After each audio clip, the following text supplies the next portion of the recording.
Number top businessman of India अगर रिलायंस के अंबानी थे तो 11th नंबर पे अडानी थे। मैंने वर्ल्ड डेटा से कंपेयर नहीं किया। नंबर 1। नंबर टू मैं अगर फैक्ट चेक करने पे आई तो आपको बहुत सारे फैक्ट्स बता सकती हूँ। ये बता सकती हूँ कि आर्टिकल 370 का एब्रोगेशन की 3rd एनिवर्सरी में कांग्रेस ने प्रोटेस्ट में भाग लिया। अब आप कह रहे हैं 2019 में सपोर्ट कर रहे थे तो 2022 में उनको सडनली याद आया कि उनको इसको अपोज करना चाहिए, क्योंकि इन्होंने डबल डिजिट की बात की। तो मैं आपको बताता हूं राजा, एक सेकंड, एक एक करके और मैं आपको बता दूं 6 अगस्त का मैं अगर आपको बता दूं तो CWC का रेजोल्यूशन है मेरे सामने और CWC का रेजोल्यूशन सीधे तौर पर अपोज करता है आर्टिकल 370 को।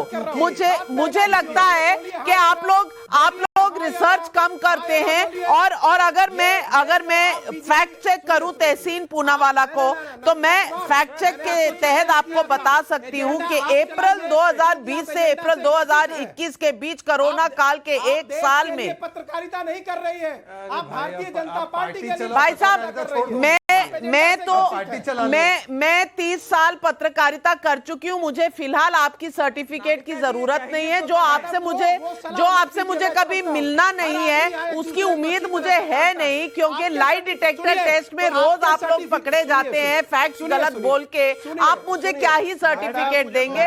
मुझे मेरे हाल पर छोड़ दीजिए, मुद्दे पर रहते हैं। मुद्दे पर आते देखिए इन्होंने बात की। एक सेकेंड, अब ये डबल बैरल से झूठ मत बोलो, ये डबल बैरल से झूठ मत बोलो। अब एक एक करके बात रखते हैं, नाविका सुनाई नहीं देगा किसी को।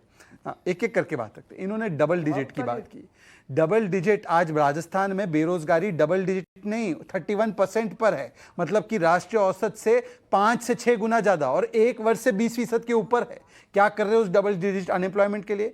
जब मनमोहन सिंह थे प्रधानमंत्री तब 24 में से 22 महीने तक डबल डिजिट इन्फ्लेशन था, 10% के ऊपर, जब 2 वैश्विक कारण भी नहीं थे, यूक्रेन रशिया वॉर भी नहीं था, ना वहां पर कोरोना काल था। क्या क्या उस डबल डिजिट इन्फ्लेशन का भाई बता दीजिए। आज सबसे ज्यादा इन्फ्लेशन अगर देश में कहीं पर है तेलंगाना के राज्य में है। क्या कर रहे हो उसका आप बता दीजिए कि आज 108 रुपए लीटर प्रति लीटर पेट्रोल राजस्थान के जयपुर में मिल रहा है, उत्तर प्रदेश में 96 रुपए। मुझे अब देखिए ना, एक एक करके बात रखते हैं। देखिए आंकड़े आ रहे हैं, डबल बैरल की तरह एक्सपोज हो रहे हैं। क्या यूक्रेन का आटा इंडिया में खाया जाता है? क्या यूक्रेन का सरसों तेल इंडिया में खाया जाता है? मैं पूछ रहा हूं, बताओ क्या यूक्रेन की सब्जी इंडिया में खाई जाती है? क्या झूठ बोलते रहते हो यार? सुब्रांश राय जी, आप परेशान मत होइए। आप बहुत परेशान हो रहे हैं, आप बहुत परेशान हो रहे हैं। भारत जुड़ा हुआ है, तिरंगे पे कोई मुसीबत के बादल नहीं मंडरा रहे। और बाकी आपने जो कहा हमने तसल्ली से सुना, अब आप सुनिए, सुनने की बारी आपकी। क्षमता भी रखिए ना, जरा सुनने की क्षमता रखिए। हाँ देखिए, पार्टी चला नहीं पाते, पत्रकारों को चैनल चलाने की नसीहत देते। अब सुनिए मैं आपको क्या कह रहा हूं। आप उन दोनों को तो छोड़ ही दीजिए, उन दोनों को तो आपने सबसे ज्यादा राजस्थान में सोलर पावर प्लांट दिया है। उन दोनों को आपने महाराष्ट्र में जब सरकार थी तो दिघी पोर्ट दिया है। जब वो दोनों को यूपीए ने SEZ दिया है, 1 लाख करोड़ के लोन उन दोनों को दिए। पर आपके पास भी तो 2 हैं, राहुल और रॉबर्ट। अरे क्या जोड़ी है, क्या कॉम्बिनेशन है। मैं तो कह रहा हूं, आपको शुभकामनाएं दे रहा हूं कि पूरे देश में राहुल और रॉबर्ट मिलकर पूरे देश में जाकर फैलाए मैसेज। हम तो कह रहे हैं राहुल और रॉबर्ट को पूरे देश में भेजिए भारत जोड़ने के लिए, और देखिए नतीजा क्या होता है। हम कहां कह रहे हैं।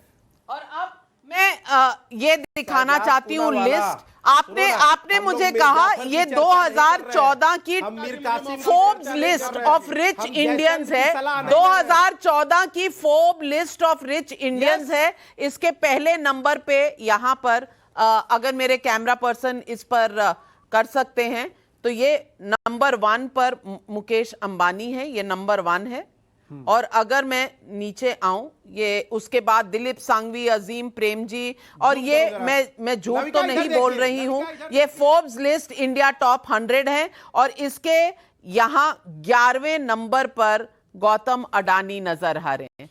मैंने आपको ये दिखा दिया 2014 में अभी कांग्रेस की सरकार गई थी मिड में और आई थी। आप ये नंबर देख लें, कोई वो एक्सपोर्ट आप ये नंबर देख लें। और मेरे सवाल छोड़िए सुब्रांश राय जी, बार बार झूठ बोलकर आप ही उसे मानने लगे, दुनिया नहीं मानी।